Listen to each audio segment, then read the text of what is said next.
Tangi kong daya.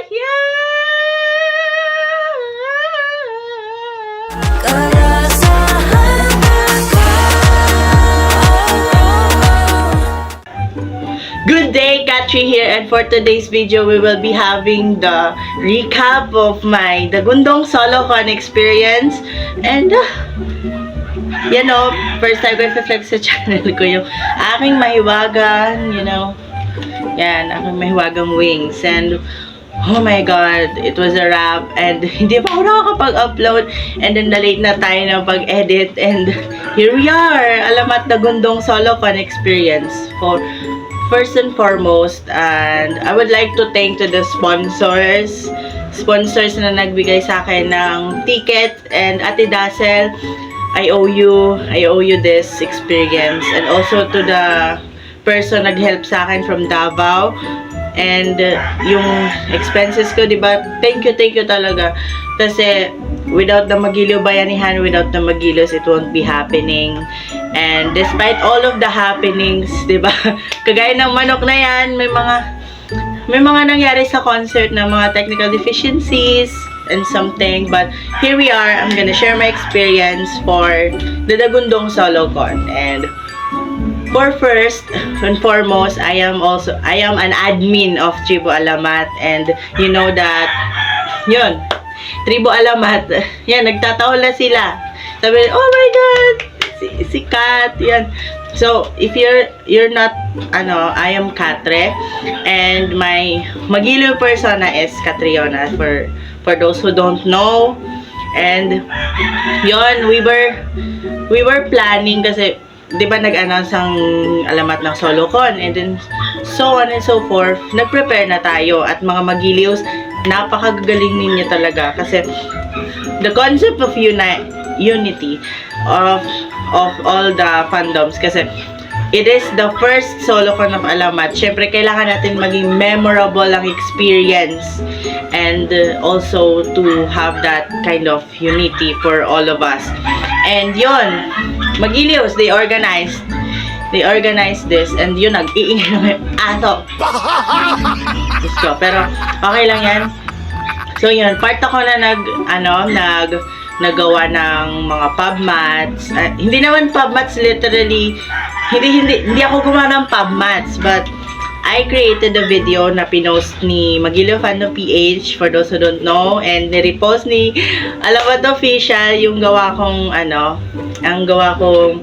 teaser for the Ugong Fan Zone event. So yun yung first fan zone event on a first SoloCon of Alamat. So yun, diba, like to be there, and yun, ano mga bata, diba, ingay, yeah. Pero laban lang, sisigawan. Wala yun, pero ganyan din ang sigaw ko. Alamat! Yan, ayan, alamat din siya. So yun, ako, gumawa ko ng teaser video. Maghintay ka lang na mga gimbal. Tatagong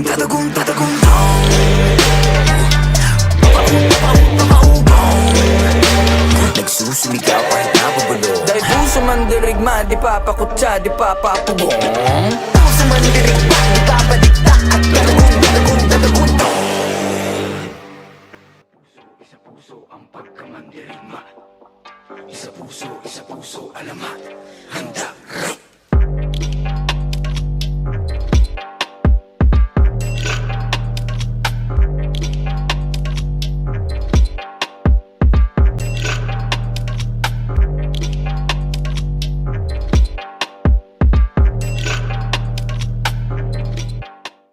Actually, I would like to thank also Goy.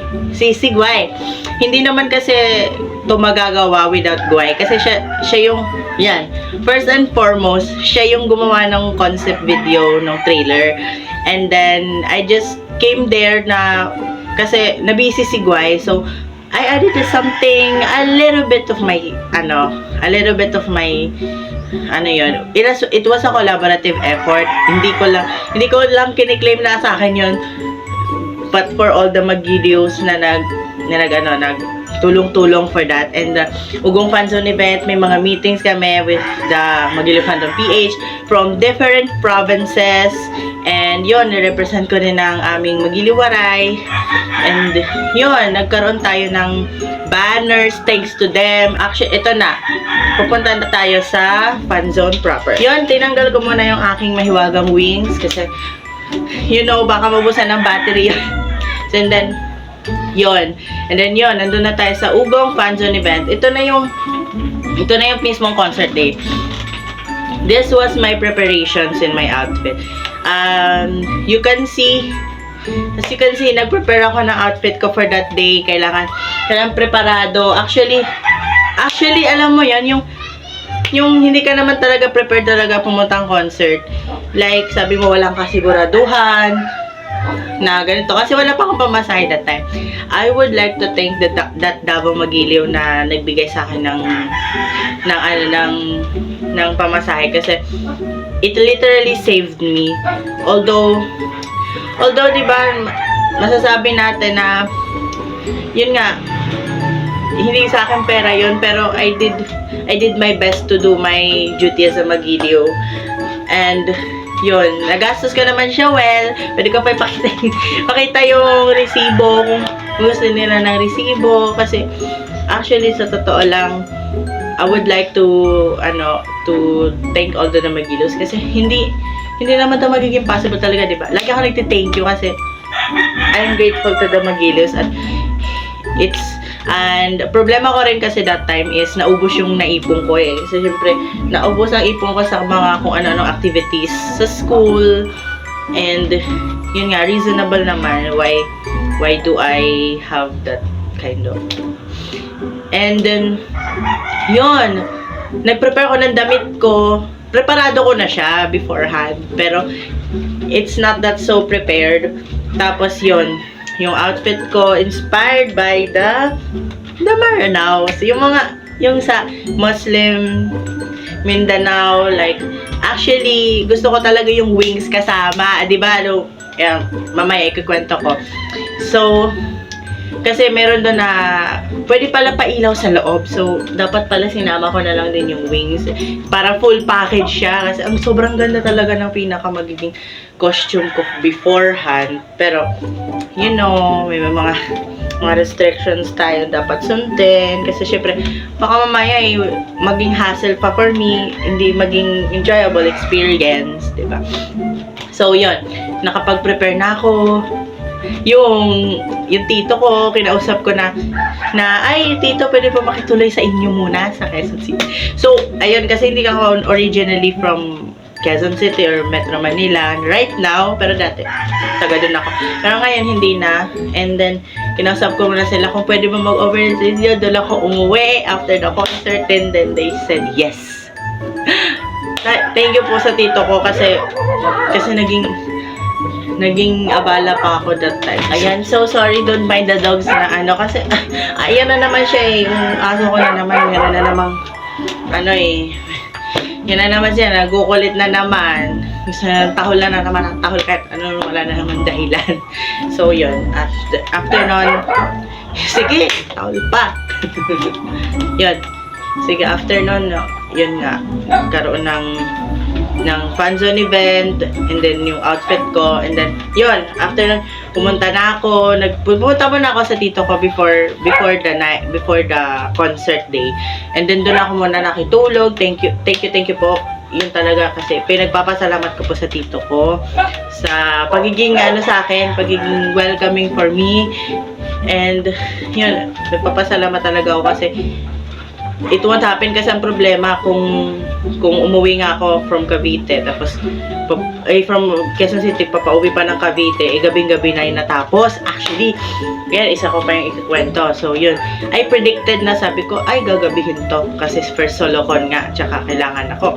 And then umaga umalis ako sa kanila, siguro mga 30 minutes away lang from Cubao. Yun, after nun, tapos na pagdating ko, ayun, nandun na yung mga Magiliws, kasama ko nila sila Ate Cel, ayan, may mga pictures, Ate Cel, yung mga Magiliw Fandom PH, and And yeah, nag-set up kami sa Gateway Mall, yung sa activity center. And nag-ano kami, na-set up ng booths. And then, syempre ako, ano lang to, kasama ako sa mga, nasa na ba yung ID ko na? Ayan!